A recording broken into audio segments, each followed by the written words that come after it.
Hi, this is Angie with Avea Financial Planning, and I'm still here with Alyssa Lum with Luminate Financial Planning.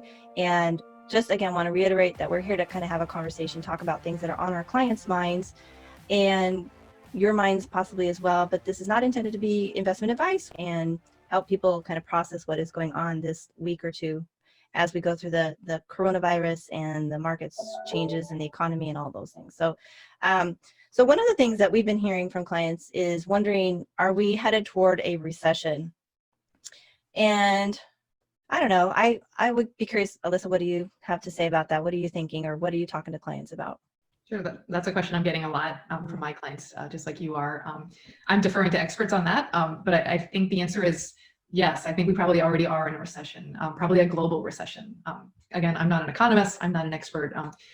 We're all seeing in our daily lives, right? We're all suddenly, although my grocery bill is high, almost everything else is stopped, right? We're not going to restaurants. We're not out spending money as much.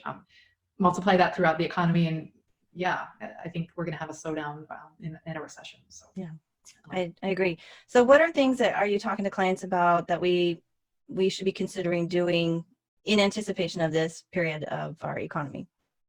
As with lots of things we've talked about today, it's better if you already had a plan in place, right? Hopefully you have an emergency fund of some kind. Here's where hopefully you don't need the emergency fund, but it's nice to know you've got that when you're looking at a downturn in the economy like this. So yeah, make sure you've got your emergency fund in place. It might make sense to cut back on spending if you are feeling nervous about your job prospects. I don't know, what thoughts do you have on that? So.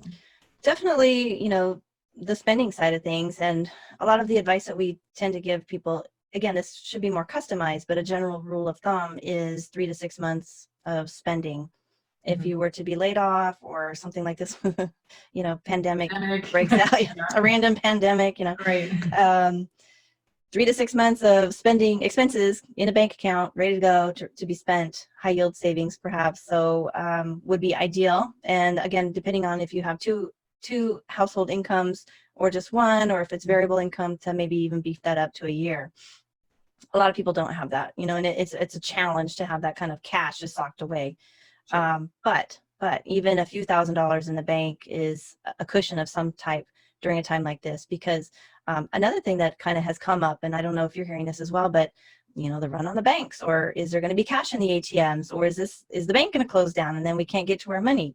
So that's kind of another reason to have, I guess if you have cash in the bank and there's a run on the bank, I'm not sure how you mitigate that, but to have a few $100 in your, in your pocket or your purse or wherever. And I don't know. I just think that you got to prepare for a rainy day. And so whatever that looks like, food in the pantry, a few dollars in your pocket, and cutting back on spending. We're all kind of forced to be cutting back on our spending right now, which is, again, going to have that ripple effect in the economy. So definitely a catch-22 for the businesses in our community that depend on us visiting, buying services and products that they have to offer. So something I've heard, and probably you have too, is a nice thing to do for local businesses is to, if you can, maybe buy a gift certificate. I did this morning. I did go out and get a cup of coffee because our coffee machine broke, and Amazon needs a couple of days before we get a coffee maker, and that's an emergency. So I went out and bought a cup of coffee from a local coffee shop, and I bought a gift certificate at the same time, just because I'm sure they're hurting for business. So that's something you can do to help local businesses, maybe help them stay afloat. Exactly. And like I mentioned, my sister's restaurant, for example, they're still doing takeout or to-go type food. And so to still try to patronize those kinds of restaurants and different businesses that have some type of service that's available to go. So on that note, I received an email today that talks about business relief. And so again, watching the news and kind of keeping abreast of what the changes are as far as helping businesses, small and large, throughout this economic downturn. This talked about Washington counties are eligible for disaster loans from the Small Business Administration. And there was a website, which it looks like it's not specific to Washington, but it looks like it's just SBA.gov, funding programs, disaster assistance. So that would be something for small businesses to be sure to check out if they qualify. I don't know what the qualifications are going to be to qualify for that, but there are starting to be some measures to help small businesses. Absolutely. And I think there will be more things like that. Certainly they're talking about how to get cash in the hands of consumers to try to just mitigate all the effects of this effective quarantine that we're all in. So Exactly. So something too that has come up in some of the conversations with other advisors was, what are some things that we might be considering to do for clients and client accounts to help take advantage of this downturn? And something that has been tossed around is Roth conversions. And so I haven't done any right now at this exact point in time, but I'm going to kind of take a look at it for a couple of clients, because we do them normally in the year at some point, and they're not necessarily really large Roth conversions, but taking that pre-tax money, pulling it out, paying the tax on it, and then converting it into a Roth account so that the taxes have been paid. The idea is that because right now with everything being pretty down, you're able to pull out a significant amount of money, but it's at a reduced rate. It's been reduced because the market has reduced it, and so taxes will be lower as a result. And then put it back into that Roth account, which now will not require you to either pull it out for RMDs or pay income taxes on that in the future when you do withdraw it. And so hopefully what happens in that Roth account is that money's going to grow and not have to be taxed anymore. So I think it's not a bad concept. Again, it's a bit trying to time the market. Is this the right time to do it? Is this not the right time? But since if you're doing it once a year, like I have a couple of clients that we do try to revisit this idea every single year, that it is rather arbitrary the day or the time that we do a Roth conversion anyway. We just do it, right? mm-hmm. And so why not just do it now? What do you think? Yeah, it's an interesting idea, and something that I have just started thinking about. A couple of caveats. When you do a Roth conversion, that means that you're effectively pulling money out of an IRA, and that's a taxable distribution that you're converting into a Roth. That means the following April, you'll owe tax on that. So if you're going to do this, either have tax withholding when you do this, or specifically set aside the funds so that next April, when the tax bill comes due, you've got it. So that's one thing to think about for sure. The other is to make sure that you buy back in the Roth, right? So if you sell in the IRA, convert to Roth, and then leave it in cash in your Roth, now you're not taking advantage of what we think will be future growth. But I think if you do that, now you're setting yourself up for future growth in the Roth where it's tax-free for life. Yeah. And so a really important part of that whole Roth conversion concept is to, if possible, pay the taxes out of a taxable account that is already set aside in cash, ideally, just a cash account. Exactly. Yeah, I shouldn't have said tax withholding, because you're right. It would be better to take it from a taxable account than from the IRA. Yes. But you could. I mean, you could have the tax withheld from the Roth conversion itself. And then just more. Yeah. You just are converting less at that point. Yeah. I would recommend not doing it from the IRA, just to get the full bang for the buck, right? Exactly. But yeah. And so it really, again, that's a very personalized decision depending on your own personal financial situation. So this is something that you would want to discuss either with a professional, your advisor, or just give it some really deep thought and do some research online to see if it makes sense for you. So back in 2007, 8, 9, when we had that first Great Recession, that doesn't sound good, because that means we're having a second Great Recession. Right. So back in 2007, 8, and 9, when we went through the Great Recession, I got a lot of people who had the comment that this time feels different. It seems different. I mean, people were prepping and stockpiling gold and silver, things like that. And are you hearing that now? This time feels different, or what do you think? And this time does feel different, right? Which is every time feels different. Yeah, and we can even take it back to, the dot-com bubble as well, right? If we look at 3 big market turns market downturns we've had, right? Dot-com bubble was totally different from the Great Recession, which is totally different from what we're experiencing now. It is different each time.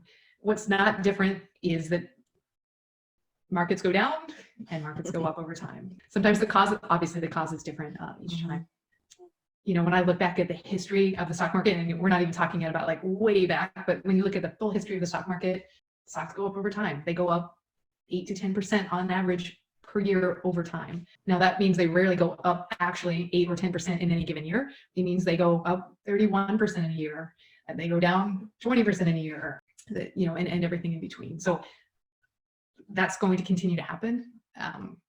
So yeah, this feels different, but it also feels the same in certain ways. Yeah, the details are different, but the concept is the same. And I really try very carefully to articulate this with clients, because as advisors, we don't necessarily want to work with people who don't understand this concept, that they're going to be challenging us on staying invested or staying with their plan. And so as a way to try to help myself out during these times, I've really tried to educate people on my philosophy, and that is my philosophy, you know, that markets tend to go up over time, long periods of time.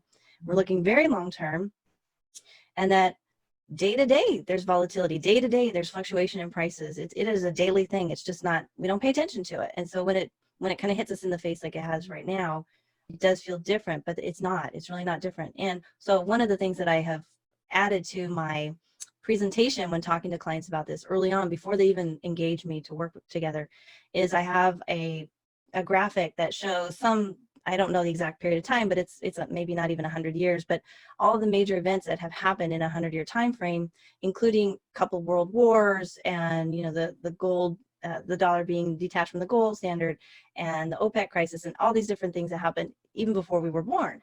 And it just reminds us that you know, as an economy, as a country, as the markets, they've all gone through something similar, if not worse, at some point in history, and that over time markets still go up over time. So I really think, though, I was just talking to my 19-year-old son today, that it is sort of a lesson to help us prepare for the future.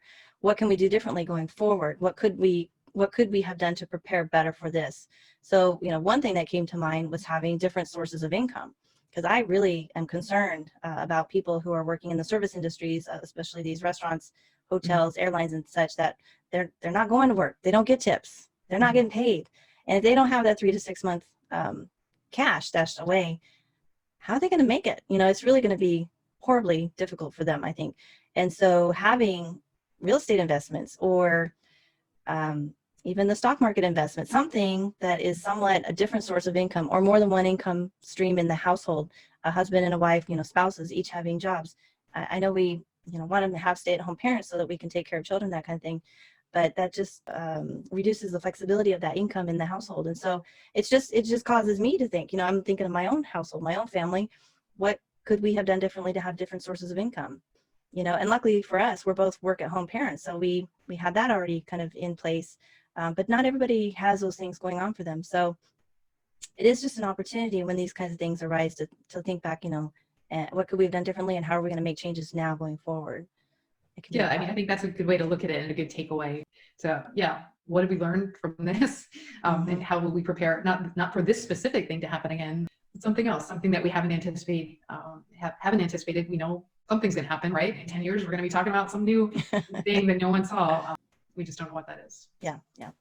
Well, I think that is a lot of the topics that we had kind of talked about discussing today, Alyssa. So I am excited, and I want to encourage people who are listening to this to be sure to feel free to reach out. I am available. My website is aveafp.com. Alyssa, your website? And luminatefp.com. So. Yeah, and we're both part of the XY Planning Network.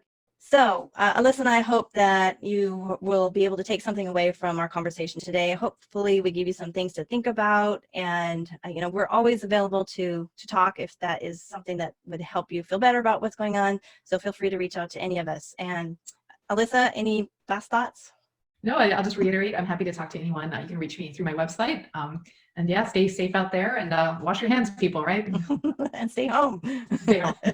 Yeah. Very good. All right. Thank you very much. Bye-bye.